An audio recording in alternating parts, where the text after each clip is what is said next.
Assalamualaikum warahmatullahi wabarakatuh.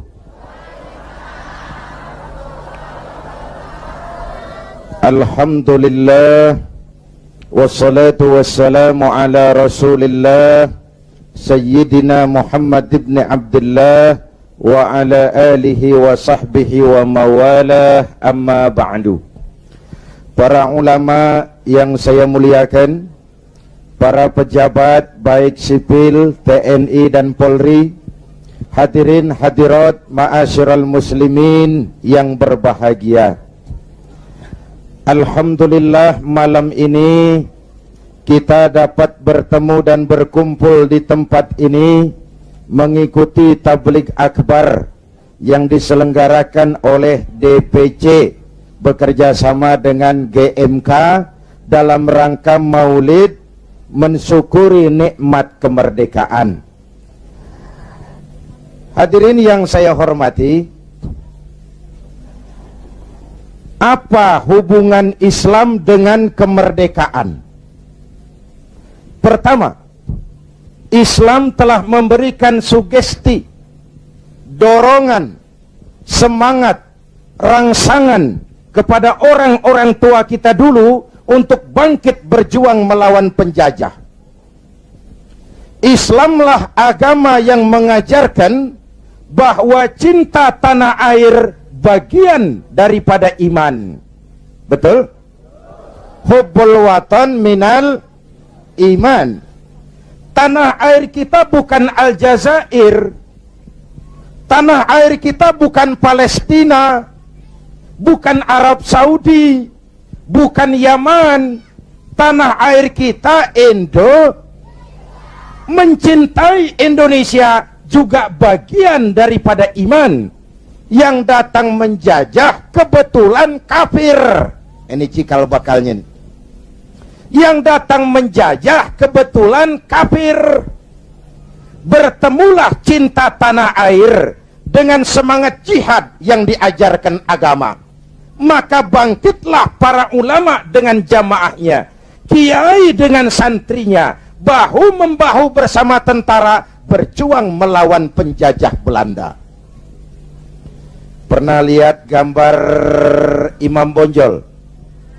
Pernah? Pakai sorban. Pakai apa? Kalau pakai sorban pasti bukan pendeta Shaolin. Pernah lihat gambar Pangeran Diponegoro? Bukan cuma pakai sorban, pakai gamis. Ketika Belanda dengan licik berhasil menangkap Pangeran Diponegoro, pengikut-pengikutnya termasuk Kiai Mojo, Kiai Maja, mundur ke pedalaman, membentuk kantong-kantong perjuangan. Berupa apa? Pesantren. Pesantren selain sebagai tempat menimba ilmu, juga merupakan kantong perjuangan untuk melawan penjajah. Yang berjuang memerdekakan Indonesia selain tentara, ulama dengan jamaahnya, kiai dengan santrinya, pejuang-pejuang nasionalis beragama Islam. Tidak percaya sensus kubur pahlawan. Ibu bapak, saudara-saudara hadirin, malahan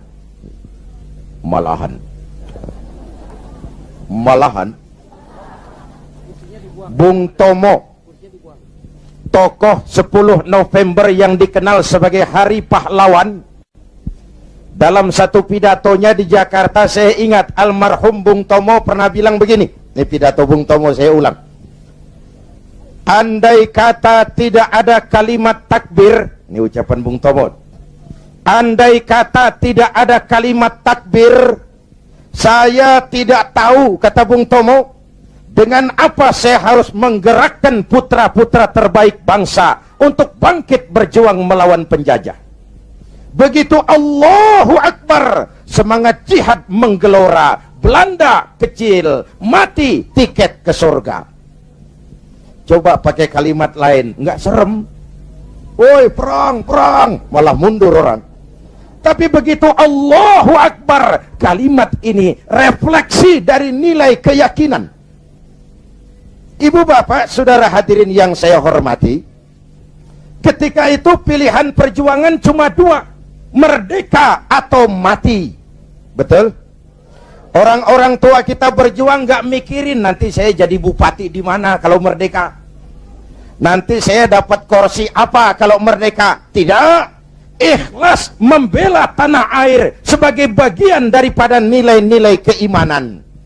Dulu iman untuk merebut kemerdekaan, sekarang iman untuk mengisi kemerdekaan. Ya Bu? Ya Bu? Apa?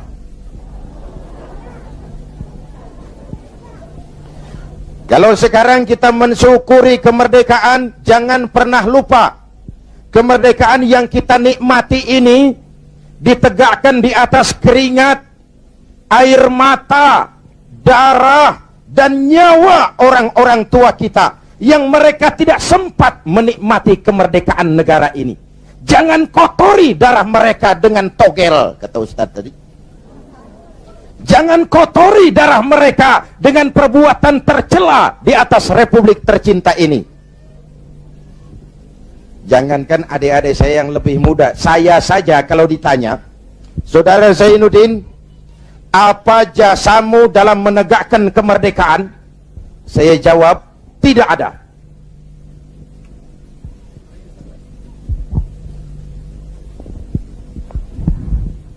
Ngomong apa saya barusan? Kalau saya ditanya, Saudara Zainuddin, apa jasamu dalam menegakkan kemerdekaan? Saya jawab, tidak ada. Kenapa? Karena tahun 45 saya belum keluar. Itu saya. Tapi saya harus tahu diri dong. Kalau sekarang saya bisa minum air kelapa, itu karena orang-orang tua saya sudah nanam pohon kelapa. Betul? Nih adik-adik kecil nih, pernah minum air kelapa enggak? Pernah nanam pohon kelapa? Enggak pernah. Kalau sekarang kita menikmati indahnya merdeka, jangan pernah lupa, kemerdekaan ini bukan hadiah Belanda, bukan kado Jepang, tidak turun dari langit laksana turunnya embun di waktu malam. Kemerdekaan tidak muncul hanya dengan simsalabim abragadabra. Kemerdekaan ini keringat, air mata, darah, dan nyawa orang-orang tua kita. Ya Bu? Ya Pak? Syukuri dengan tahlilan kepada arwah para pahlawan. Agustusan ngibing sampai subuh. Tuh arwah para pahlawan gile, roh gua dijogetin.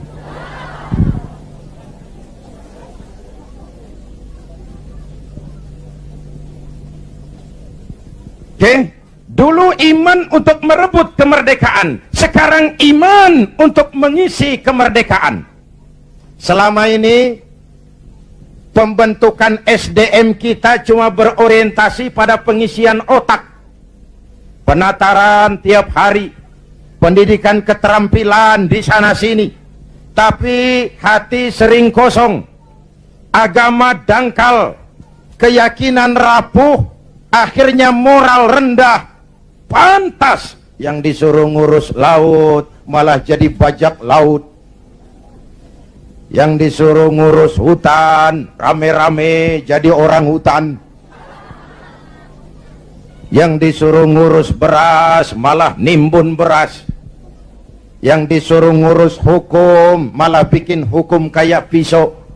Itu yang melukai rasa keadilan. Pantas muncul street justice, pengadilan jalanan, maling motor tangkap bakar. Itu refleksi dari ketidakpuasan rakyat terhadap sikap hukum selama ini, di mana rakyat melihat kalau yang kecil salah, hukum cepat-cepat ditegakkan. Yang besar salah, diam pura-pura nggak ngerti. Itu yang merusak masyarakat. Jelas? Hukum kayak pisau. Tahu pisau? Kalau ke bawah tajam, ke atas si tumpul. Ini hukum pisau namanya. Mudah-mudahan ke depan duet Bu Mega dan Pak Hamzah mampu menegakkan hukum dengan benar. Amin. Ya Rabbal. Berangkat dari pengalaman itulah kita harus mulai kembali kepada penataan nilai keimanan. Itu sebabnya muslim begitu brol lahir ke alam dunia udah disambut azan. Benar Bu? Kenapa? Bayi itu kaset kosong. Kalau dipakai merekam, daya rekamnya kuat. Kita yang udah berumur nih, ibarat kaset, kebanyakan rekaman udah. Nggak kusut juga lumayan. Ngapalin udah berat, kaset kusut. Bayi kaset kosong. Begitu brol hadir ke alam dunia, rekaman pertama yang menyentuh telinganya, lafzul jalalah. Allahu Akbar, Allahu Akbar. Rekaman pertama. Belum sempat dia dengar Ricky Martin. Belum sempat dia dengar Westlife. Yeah. Kok tahu? Ya tahu, gue kan Ustadz gaul.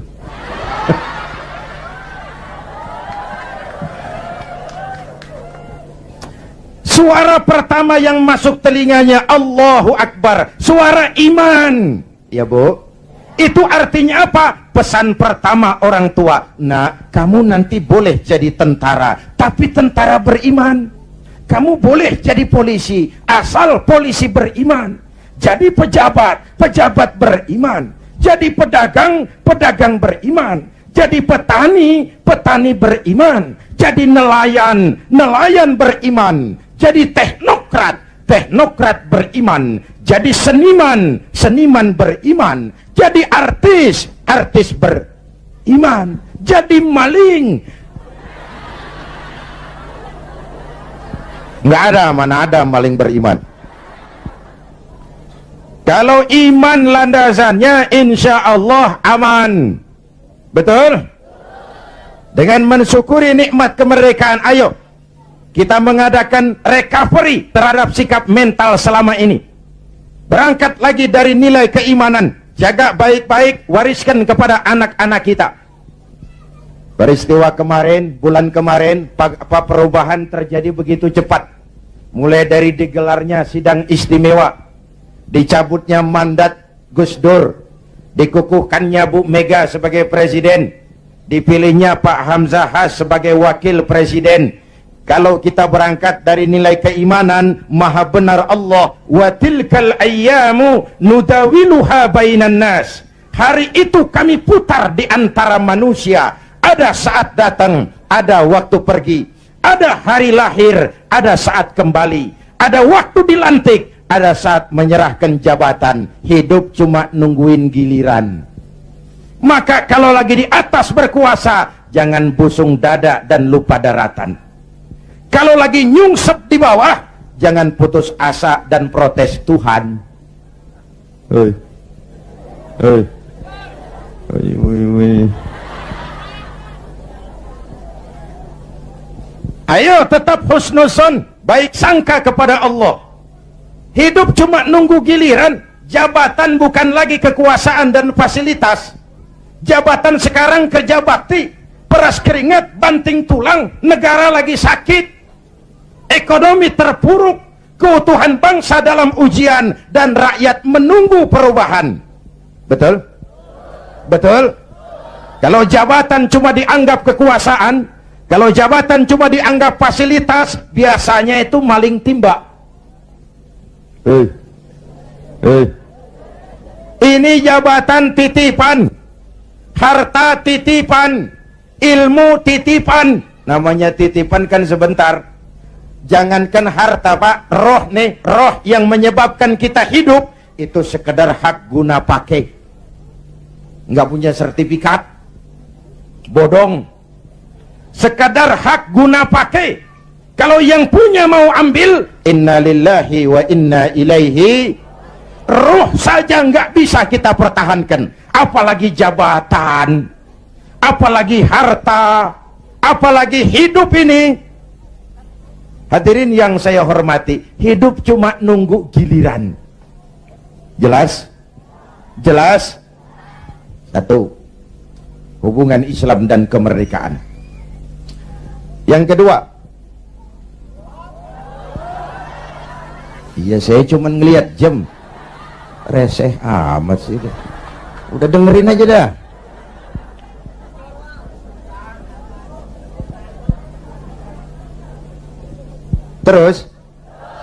Terus menghina itu. Ini ustadz bukan tukang parkir. Terus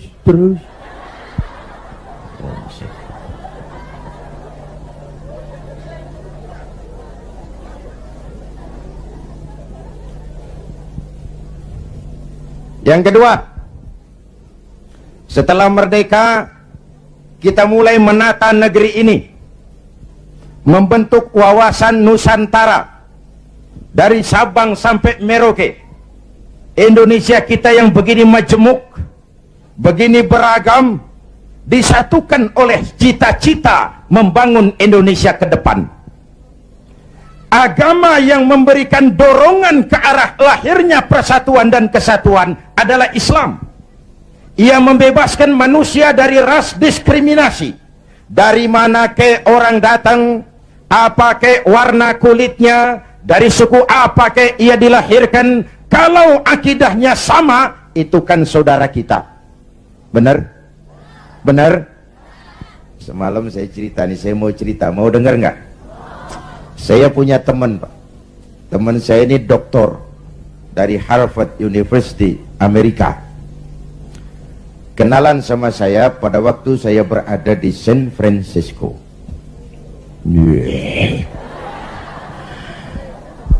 San Francisco tahu Bu kan? Tahu ya? Itu dari Tambun ke kanan.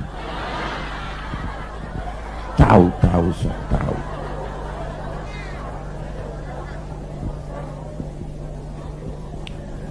Satu hari teman saya si dokter ini bilang, orang Amerika, bule, Mr. Zainuddin, ya, saya kagum dengan negeri Anda Indonesia.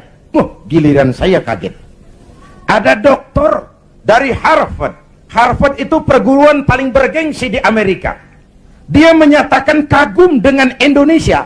Saya kaget. Loh, emangnya kamu sudah belajar tentang Indonesia ya? Sudah. Kenapa? Yuk kagum dengan Indonesia. Kenapa saya bilang? Indonesia negara Anda, Mr. Zainuddin, negara Anda besar.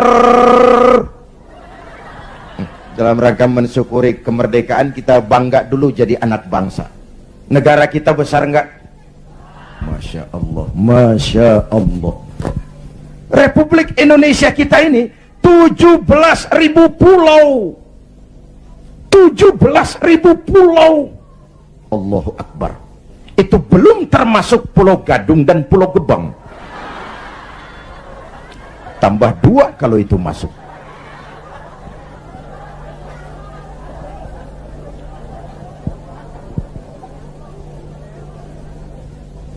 Buminya mengandung minyak, gas, batu bara, barang tambang lain.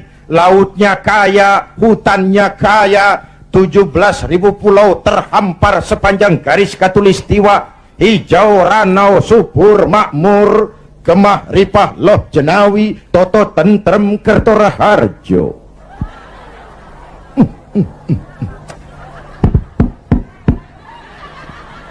Negara besar.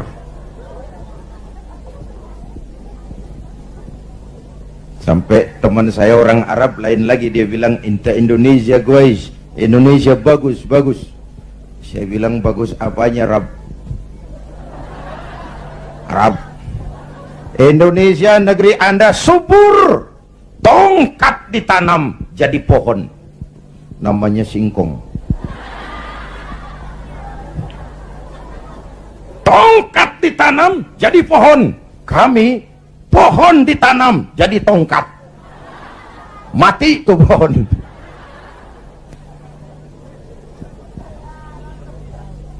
Negara besar. Terus apalagi yang kamu heran? Penduduk negeri Anda banyak. Kita rakyat Indonesia sekarang 210 juta. Itu SDM kita, itu aset kita, 210 juta. Allahu Akbar. Konon menurut keluarga berencana nasional, di Indonesia ini tiap 1 menit lahir 8 bayi. Cuma karena Indonesia luas nggak terasa. Coba jejer, serem. 1 menit 8 brol. Ini kan menyangkut sekolah yang harus kita siapkan, lapangan kerja yang harus kita sediakan, kesehatan yang harus kita pikirkan, pertumbuhan penduduk, kan artinya itu. Pertumbuhan penduduk artinya lapangan kerja, sekolah, kesehatan. Ibu bapak hadirin yang saya hormati, negara besar, penduduk banyak, agama macam-macam. Ini faktor ketiga. Di Indonesia paling banyak agama. Selain Islam, ada Kristen, ada Hindu, ada Buddha, ada Shinto, ada agama Majusi, pengikut Zoroaster, ada agama Kaharingan di Kalimantan. Jawa Tengah masih banyak aliran kebatinan, kejawen, golongan eling. Yang penting percaya kepada Tuhan yang Maha Esa, berbudi luhur, berjiwa bersih, banyak-banyak bersamadi, menyadari tentang hakikat sangkan paraning dumadi, untuk mencapai manunggaling kaula Gusti.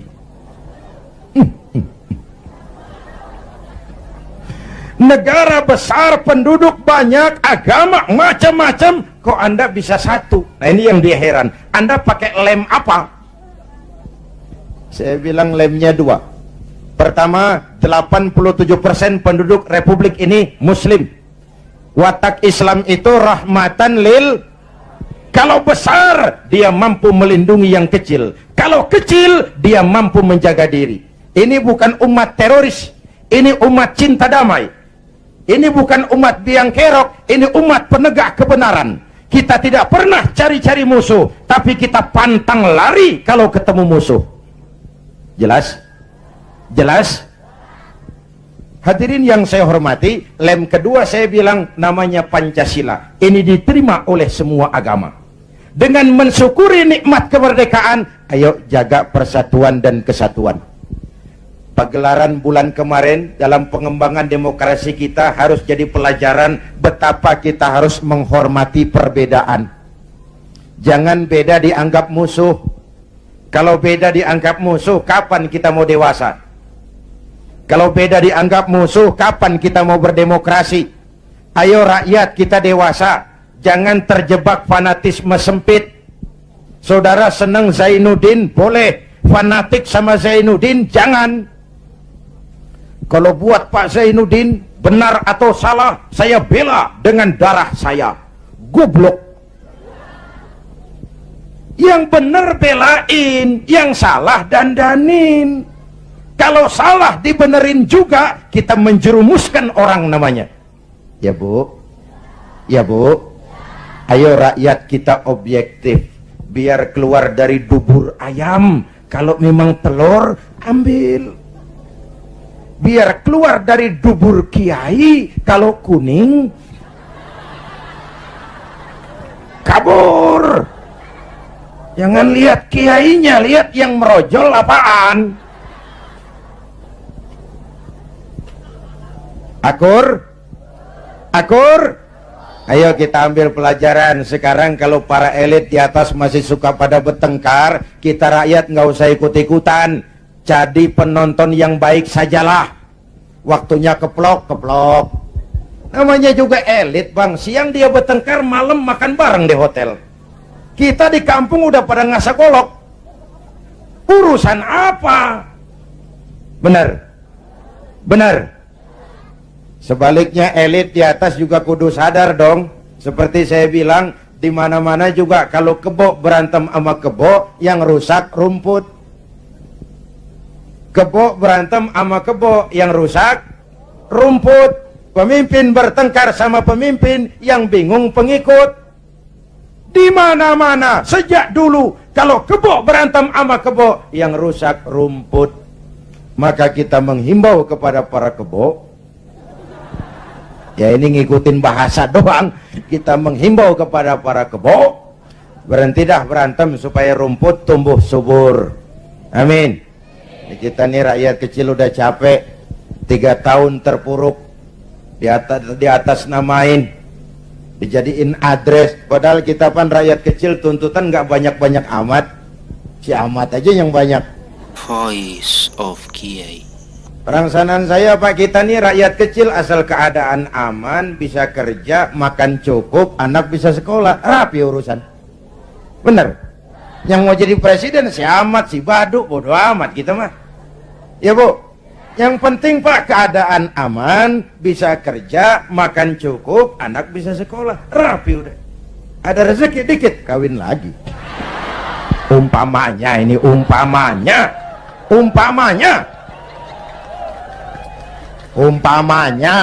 saya bukan ngasih tahu, ngajarin.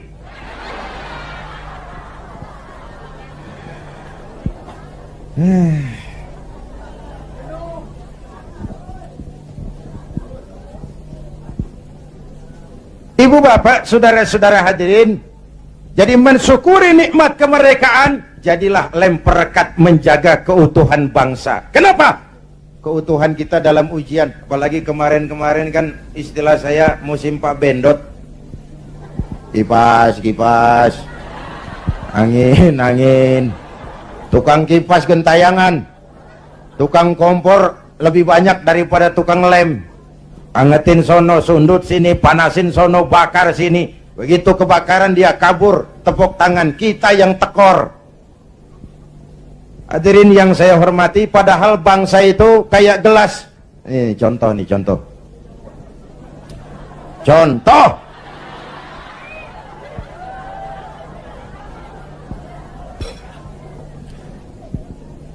Bukan mau minum, contoh. Usil aja, heran. Orang ngasih contoh kudu jelas. Contoh. Bu, ini gelas kalau pecah bisa ditambal nggak? Nah, bangsa kayak gelas Bang, begitu pecah nggak bakal bisa ditambal. Timur udah pisah dari Indonesia, mimpi narik lagi Timur ke Indonesia, mimpi. Kenapa? Gelas udah pecah, nggak bakal bisa ditambal. Uni Soviet, gelas besar, negara besar, bersama Amerika jadi polisi dunia, dihantam glasnost yang kebablasan, Gorbachev terpental, Soviet pecah jadi negara kecil berkeping-keping. Tidak mungkin menyatukan lagi Soviet. Kenapa? Gelas udah pecah, nggak bakal bisa ditambal. Jelas? Gua baru minum.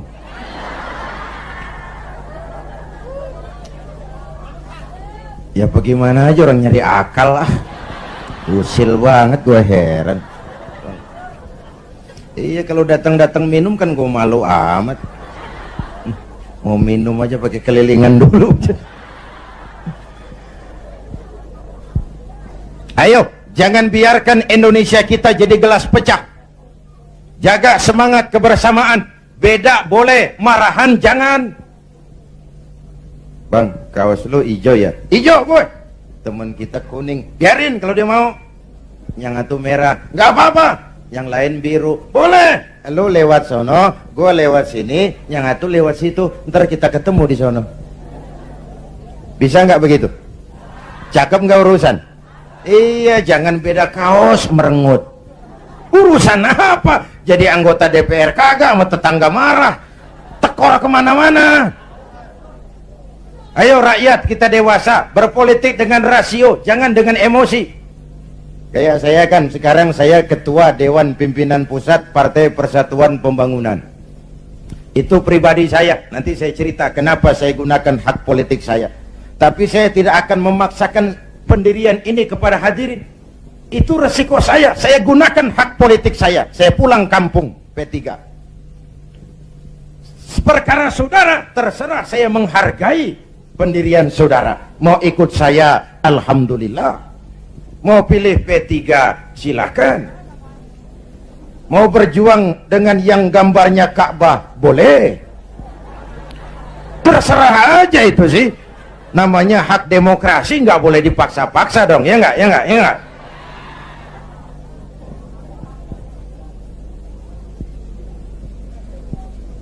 Jangan perbedaan dianggap permusuhan. Kerdil kita kalau beda dikit dianggap musuh. Udah capek kita bangsa ini terkontaminasi oleh dendam sejarah. Di zaman Bung Karno, yang tidak sesuai dengan Bung Karno dicap kontra revolusi. Lalu Bung Karno jatuh, muncul Orde Baru. Bung Karno dianggap Orde Lama. Di zaman Orde Baru, yang tidak sesuai dengan Pak Harto dianggap Orde Lama. Lalu Pak Harto jatuh, muncul lagi reformasi. Di zaman reformasi, yang tidak sesuai dengan keinginan kita segera diacap Orde Baru. Kapan mau selesai kalau naik ini bantai itu, naik itu sikat ini, terkontaminasi oleh politik balas dendam? Tidak akan selesai urusan bangsa. Jelas? Jelas? Ayo kita rukun yuk, kita kompak yuk, kita bersatu yuk, kita pulang yuk.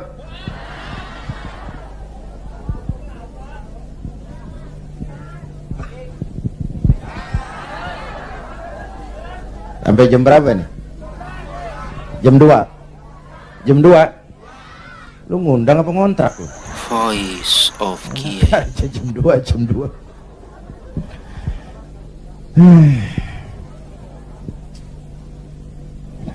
Malam ini saya hadir di sini. Saya nggak merasa sebagai tamu.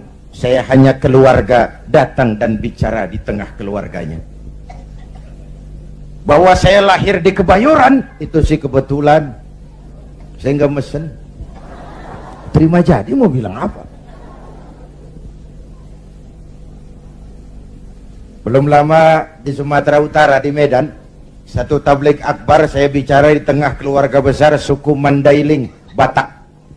Saya diulos, dikasih pakaian kebesaran, diangkat jadi warga Mandailing. Saya dikasih gelar Lubis, Zainuddin MZ Lubis. Saya maulid lagi ke Makassar bersama nelayan-nelayan Bugis. Mereka bikin acara gebyar maulid tradisional Bahari 2000. Kumpul tokoh-tokoh Bugis. Saya dipakein pakaian kebesaran, pakai badik. Saya diangkat lagi jadi warga Bugis oleh wali kota Makassar. Saya dikasih gelar Daeng Tojeng. Tojeng artinya yang benar. Daeng semacam Raden. Kalau dikumpulin nama saya udah lumayan panjang. Haji Daeng Tojeng Zainuddin MZ Lubis. Saya cuma mau bilang inilah Indonesia kita. Begini majemuk, begini beragam. Walaupun bineka, kita tetap tunggal. Nah, bagi kita umat Islam sudah dididik di masjid. Masya Allah, di daerah kita masjid saya bangga. Selalu penuh dengan sholat berjamaah. Terutama subuh.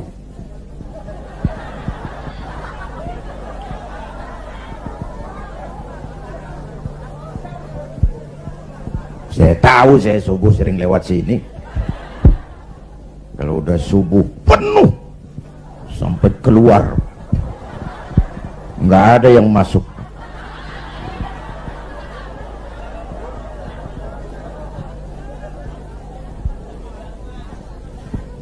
Ayo ke masjid. Pertama, siapapun masuk masjid copot sandal, buka sepatu. Betul? Bicara demokrasi, mau bicara reformasi, mau bicara soal keadilan, rohnya satu. Jangan ada warga negara kelas 1 di republik ini. Semua sama di hadapan hukum. Siapapun masuk masjid, copot sandal, buka sepatu. Lurah masuk masjid, buka sepatu, rah. Camat masuk masjid, buka sepatu, mat. Gubernur masuk masjid, buka sepatu, Nur. Presiden masuk masjid, buka sepatu. Jangan ada warga negara kelas 1 di republik ini. Ini cikal bakal demokrasi, reformasi dan keadilan. Negara rusak kalau sudah banyak warga negara kelas 1. Sudah copot sendal? Sudah Pak. Sudah buka sepatu? Sudah. Ayo masuk ke dalam masjid. Kalau sudah masuk ke dalam, ibu bapak lihat, yang datang dari sebelah kidul, madep ngulon, Bang. Yang datang dari sebelah timur, madep ngulon, Bang.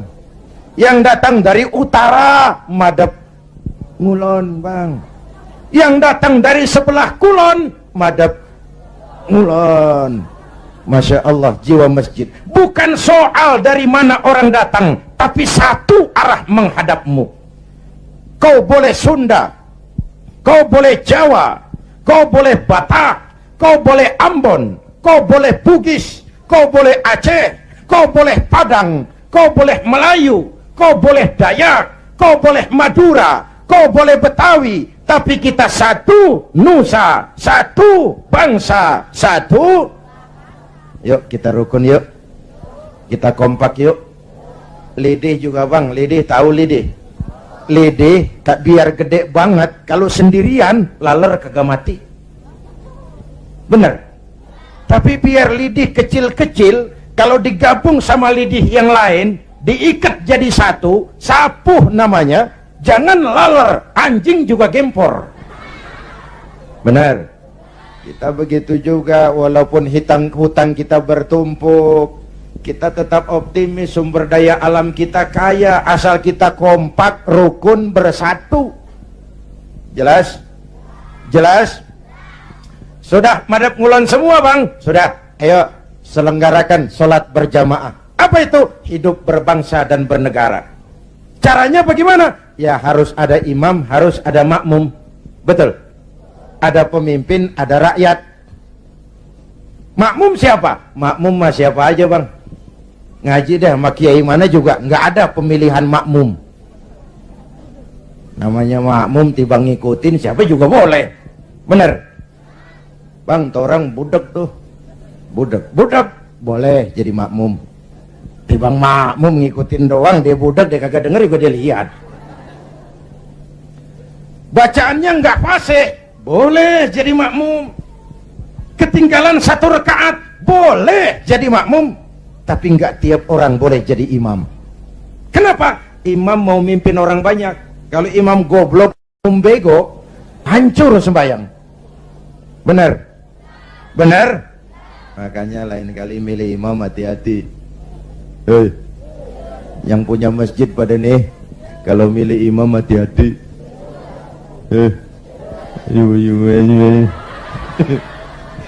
Saya pesan yang pada punya masjid, kalau milih imam hati-hati. Dulu pernah kejadian, ini karikatur, mau dengar nggak saya cerita? Dulu tahun 1 di kampung saya ada 3 orang goblok. Goblok tahu goblok Bu? Bego tahu bego? Minum es ditiup. Dia kira ngebul panas kali. Ini 3 orang goblok sholat di musola. Musolanya udah tua, atasnya pagar, banyak tikus. Satu jadi imam, 2 jadi makmum. Waktu tahiyat, at-tahiyatul mubarakatus salawatut tayyibatu lillah, baru sampai atta, tikus jatuh pas di depan imam, gede, botak. Profesor tikus. Imam lantaran kaget mau at-tahiyatul atta, tikus jatuh. Rusak nggak sholatnya? Batal nggak? Kalimataini mutatabi'aini, 2 kalimat berturut-turut batal sholat. Temennya yang jadi makmum maksudnya mau negor Pak, bagus maksudnya mau negor, tapi karena goblok, nggak ngerti konstitusi, nggak ngerti mekanisme bagaimana cara negor imam, nyolek. Lagi sembahyang nggak boleh ngomong gitu. Sudah berapa yang batal? 2. Yang 1 kan mestinya selamat. nyaut. Untung gue diem aja. Ya ngobrol bertiga.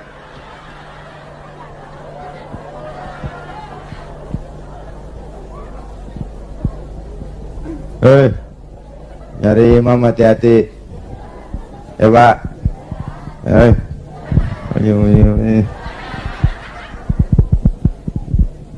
Itu sebabnya kalau sudah ada imam yang diajarin imam dulu. Pesan Nabi apa? Idza amma ahadukumun nas falyukhaffif. Kalau kamu jadi imam, ringankan solatmu, jangan terlalu panjang. Kenapa? Makmum nggak sama kekuatannya.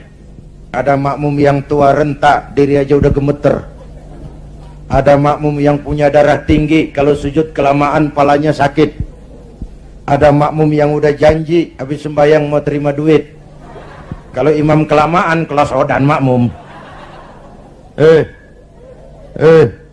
Imam harus tahu keadaan makmum. Pemimpin harus punya sense of crisis. Rakyat saya ini keadaannya lagi bagaimana? Kalau saya begini pantas apa enggak? Jangan udah diangkat jadi imam lupa daratan. Sembahyang isya berjamaah, rakaat pertama selesai Fatihah, Yasin. Makmum ikut si ikut, nggak punya pilihan lain, tapi hatinya kan ngedumel. Kata makmum, paling sekali ini gua sembahyang di sini. Gua kapok punya imam begini nih. Besok tobatin gua balik lagi. Hadirin yang saya hormati, begitulah kita mewujudkan semangat kebersamaan untuk Indonesia esok yang lebih baik dari hari ini. Amin. Ya Rabbal, mensyukuri nikmat kemerdekaan dengan semangat menjaga nilai-nilai kebersamaan, persatuan, kesatuan, kerukunan, dan kekompakan. Lalu yang ketiga, hubungan Islam dan kemerdekaan. Setelah merdeka, membentuk wawasan Nusantara, kita mulai membangun. Bung Karno menyebutnya pembangunan semesta berencana. Pak Harto menyebutnya pembangunan manusia seutuhnya. Apapun namanya, tapi ini refleksi dari keyakinan. Walaupun Indonesia bukan negara agama, tapi pasti Indonesia negaranya orang beragama. Maka orientasi pembangunan tidak cuma dunia, tapi juga akhirat. Betul? Ini semua nih calon-calon jenazah.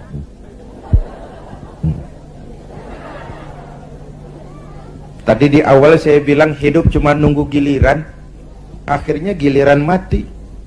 Betul? Cuma kapan mati itu yang kita nggak tahu. Apakah nanti ibu-ibu duluan, saya belakangan? Kita nggak tahu, itu rahasia Allah. Mungkin juga malah saya yang belakangan, ibu-ibu duluan.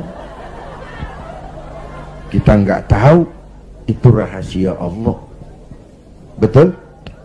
Betul? Karena itu, dengan mensyukuri nikmat kemerdekaan, mari kita isi kemerdekaan ini membangun dunia, tapi untuk kepentingan akhirat. Ya Bu? Ya Pak? Ayo kita kompromi kepada Allah dengan memasyarakatkan istighfar, mengistighfarkan masyarakat. Kita memang rakyat kecil, tapi jeritan batin rakyat kecil, nurani rakyat kecil, mampu menggoyang aras. Hadirin yang saya hormati, hanya dengan wujud keseimbangan seperti itu, ada hidup sesudah mati, ada akhirat sesudah dunia, kita bisa berharap mencapai fid dunya hasanah wa fil akhirati hasanah. Ibu bapak hadirin, ini sekelumit tentang mensyukuri nikmat kemerdekaan. Nah sekarang saya mau bicara soal partai, karena yang ngadakan ini DPC P3. Banyak pertanyaan, mengapa makhluk bernama Zainuddin MZ yang dulu katanya tidak kemana-mana tapi ada di mana-mana, kok memutuskan turun lagi ke panggung politik? Tentu ada asbabun nuzul. Ini saya mau cerita asbabun nuzul. Saya mulai berkenalan dengan politik lebih dulu daripada menjadi mubalik. Tahun 71 Saya sudah ikut politik praktis. Waktu itu saya jadi juru kampanye Partai Nahdlatul Ulama. Pemilu pertama di zaman Pak Harto yang diikuti oleh 11 partai. Ini historisnya nih. Tahun 74 terjadi fusi 4 partai Islam, NU, Parmusi, PSII, Perti, melebur jadi satu. Terjadi fusi, lahirlah Partai Persatuan Pembangunan. Asasnya Islam, lambangnya Ka'bah, hasil istikharah Hadratus Syekh Kiai Haji Bisri Samsuri, Rais Suriah Nahdlatul Ulama waktu itu, yang adalah kakeknya Kiai Haji Abdurrahman Wahid. Maka pemilu tahun 77 dan 82, selain duduk di MPC, saya tetap kampanye buat Partai Persatuan. Duet sama Haji Roma Irama waktu itu, di zaman galak-galaknya Golkar. Tahun 77-82 Bu, kalau berangkat kampanye itu pamitnya pamit mati. Itu zaman-zaman Amir Mahmud, Amir Murtono, dan Amir-Amir lain itu. Nyawa taruhannya, padahal calon anggota DPR bukan, apalagi calon menteri, digaji kagak. Itu yang namanya panggilan jiwa. Karena partai ini asasnya Islam, tujuannya amar ma'ruf nahi munkar, untuk kemaslahatan bangsa dan negara. Kenapa? Negara ini kan kayak kapal Bang, kapal laut. Orang naik kapal laut kelasnya nggak sama. Ada yang di dek kelas 1, kelas 2, ada yang kamarnya di bawah. Kalau yang dapat kamar di bawah perlu air, dia kudu ke atas. Lewat tangga, jalan jauh, capek, keringetan. Potong kompas. Ngapain gua ke atas jauh-jauh, air deket banget, cuman dibatasin dinding kapal. Gua bor aja nih kapal nih. Ntar air masuk kamar-kamar gua udah bayar pakai duit gua, yang ngebor juga gua, orang lain jangan ikut campur. Kalau didiemin kapal dibor, bocor nggak? Mula-mula sedikit, makin lama makin banyak makin sulit dikendalikan.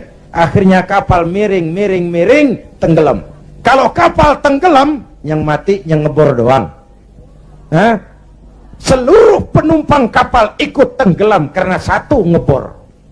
Negara kayak kapal, korupsi, KKN, maksiat, munkarot, kebatilan, kezoliman, ketidakadilan, itu ngebor kapal, bocorin kapal.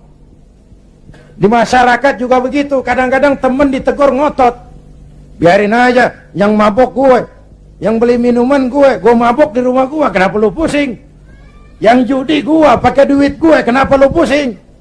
Yang zina gue, kenapa lu ribut? Iya, yang judi lo, yang mabok lo, yang zina lo, tapi judi, mabok, zina, maksiat Mas. Kalau ini negeri kebanyakan maksiatnya, Allah marah, turun gempa bumi. Yang mampus bukan elu doang, monyong.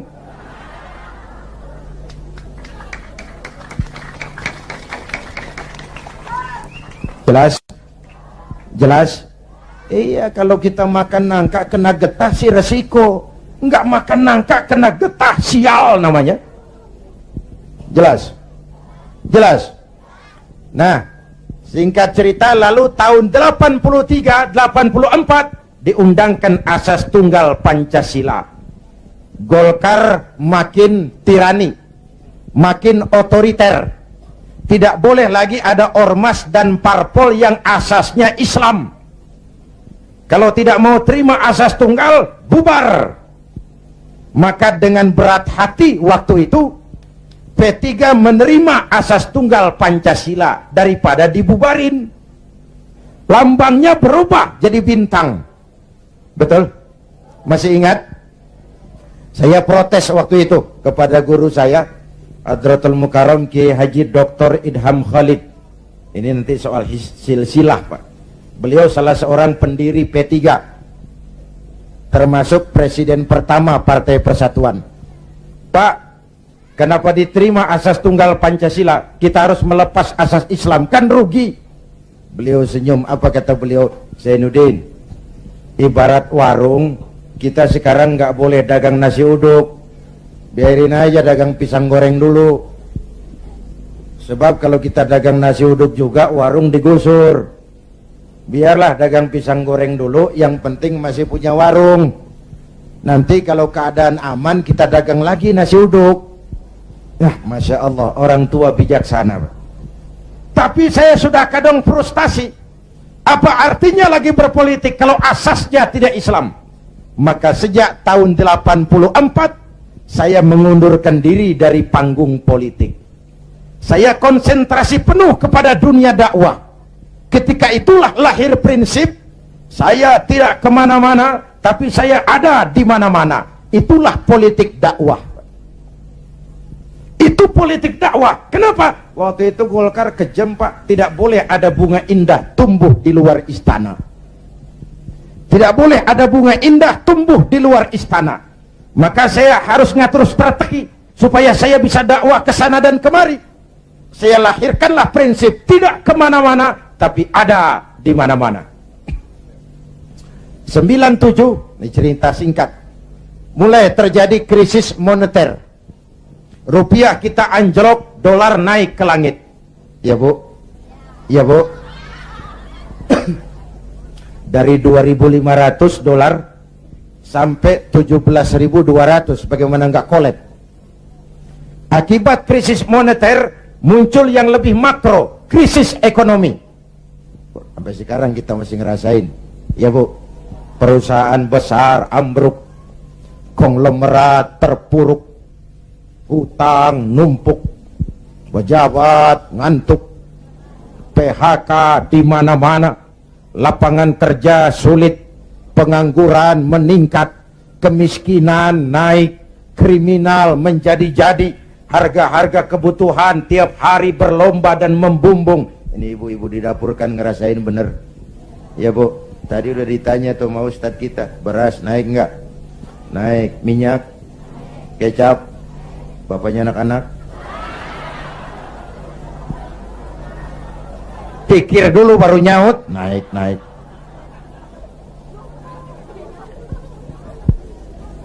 Biaya hidup makin tinggi, beban hidup makin berat. Masya Allah, di Jakarta Bang sekarang kencing aja gope. Bener, kencing gope. Teman saya ngasih duit ribuan, gak ada kembaliannya, disuruh kencing lagi. Orang udah tiris, bagaimana ngeluarinnya? La haula wa la quwata illa billah.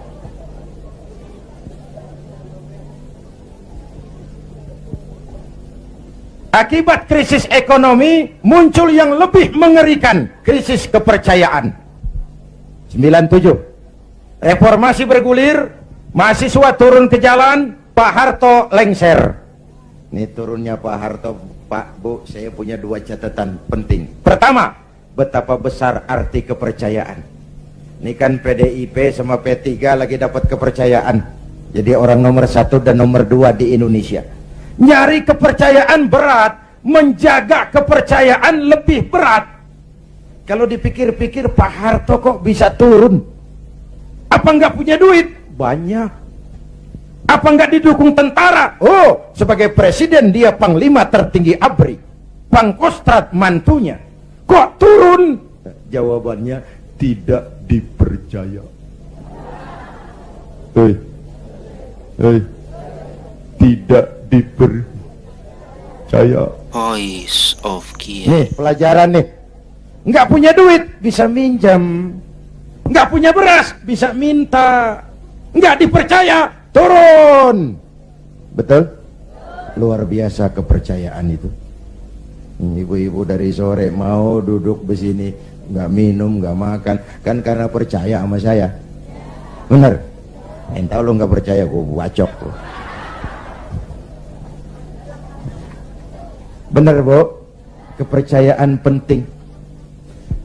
Orang kayak Saddam Hussein, orang kayak Muammar Gaddafi, orang kayak Fidel Castro, secara ekonomi diembargo habis-habisan oleh Amerika. dikucilkan dari pergaulan internasional. Tapi Saddam tetap mimpin Irak, Gaddafi tetap mimpin Libya, Castro tetap mimpin Kuba. Kok bisa? Rakyat percaya sama pemimpinnya. Rakyat percaya. Rakyat percaya. Ya Bu? Ya Pak? Kalau nggak dipercaya udah berapa dah? Ini. Itu catatan pertama. Catatan kedua, dengan segala kelebihan dan kekurangannya, Pak Harto masih menjaga keutuhan bangsa. Ya udah, kalau nggak dipercaya saya turun. Nggak usah sidang istimewa, ongkosnya mahal. Pak Harto juga nggak nakut-nakutin rakyat. Ntar kalau saya turun Jawa Tengah merdeka. Enggak. Pak Harto juga nggak ngumpulin pendukung. Kalau mau masih banyak pendukungnya. Tapi keutuhan bangsa lebih penting daripada kepentingan pribadi. Itu sosok negarawan. Jelas? Turun Pak Harto, naik Pak Habibie. Habibie ini menurut saya the right man in the wrong time. Pemimpin yang baik tapi muncul pada waktu yang salah. Kenapa? Pak Habibie berhasil menekan dolar dari 17.000 ke 6.000. Itu prestasi ekonomi. Orangnya demokrat, kalau dihujat senyum. Dia masuk gedung DPR, dia senyum. Waktu laporan pertanggungan jawabnya ditolak oleh DPR dengan suara beda cuman puluhan, apa komentarnya? Sambil senyum dia bilang, it's over. Kalau laporan saya ditolak, selesailah saya sampai di sini. Dia tidak maju lagi sebagai calon presiden, padahal masih punya hak mencalonkan diri. Kenapa? Itu namanya tahu diri. Kalau orang udah kagak demen, udah. Muka badak.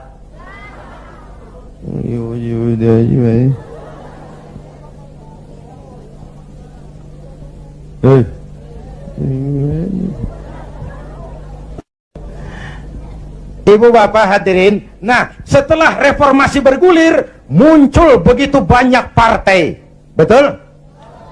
Partai yang Islam saja tidak kurang 20 partai. Saya bingung lagi. Tadinya saya pengen ada partai yang berasaskan Islam. Begitu muncul, begitu banyak. 20 lebih partai Islam.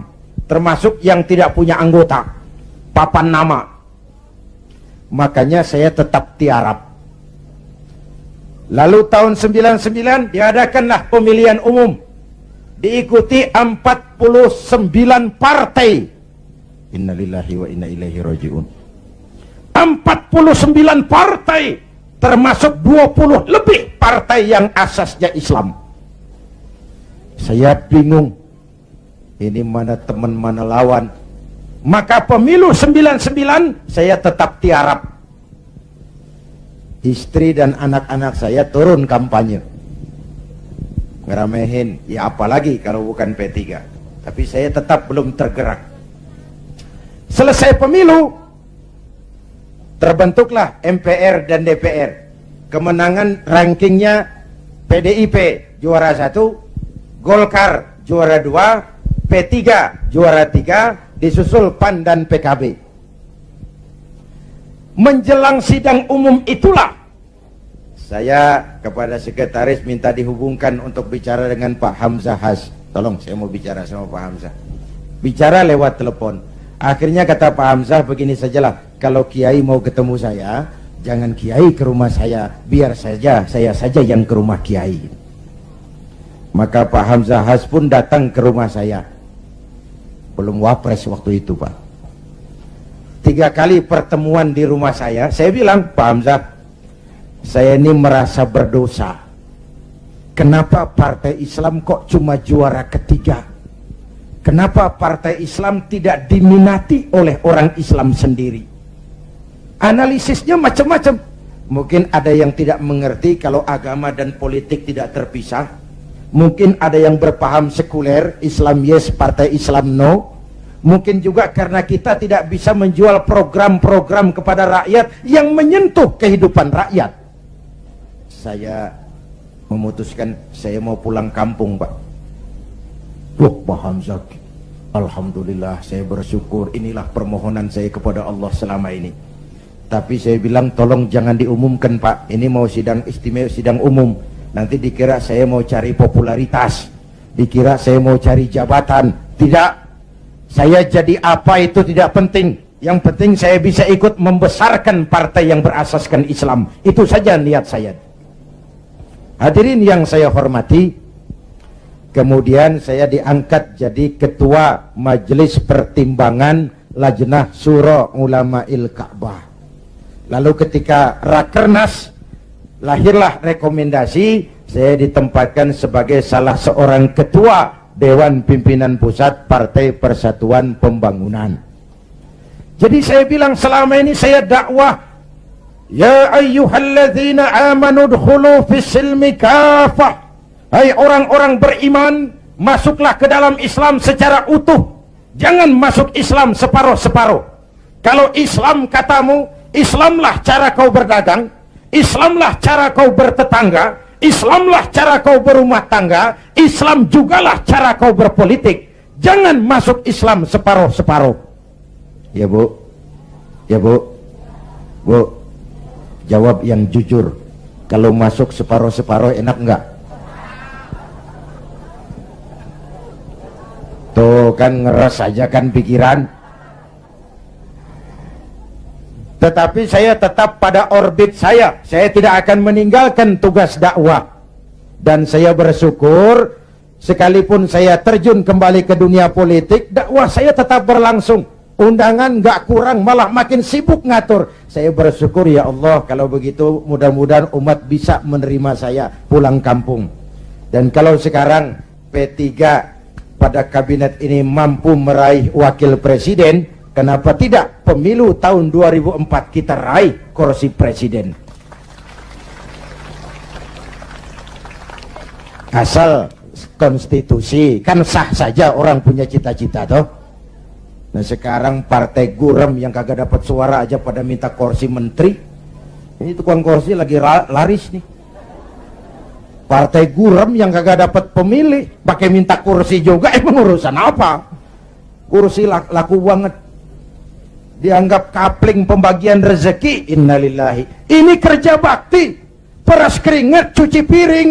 Negara lagi bangkrut, Indonesia lagi sakit, Ibu Pertiwi meratap berlinang air mata. Kalau cuma pada mau cari rezeki, maling tembak lagi tuh. Negara makin terpuruk. Ibu bapak hadirin yang saya hormati, karena itu kita doakan Bu Mega dan Pak Hamzah mampu melaksanakan amanat rakyat. Amin ya Rabbal Alamin. Dan kita semua rakyat tetap menjaga kebersamaan, persatuan, kerukunan, dan kekompakan. Perbedaan jangan dianggap permusuhan. Justru ciri demokrasi kemampuan memanage konflik, bukan menghilangkan konflik, tapi memanage konflik menjadi kekuatan untuk membangun ke depan. Hadirin, inilah sekelumit yang dapat saya sampaikan malam ini. Mudah-mudahan baik mensyukuri kemerdekaan maupun kehadiran saya di partai menjadi jelas adanya. Bukan karena target pribadi, tapi karena inginan memberikan kontribusi yang lebih real kepada umat, bangsa, dan negara tercinta ini. Terima kasih atas segala perhatian. Mohon maaf atas segala kekurangan.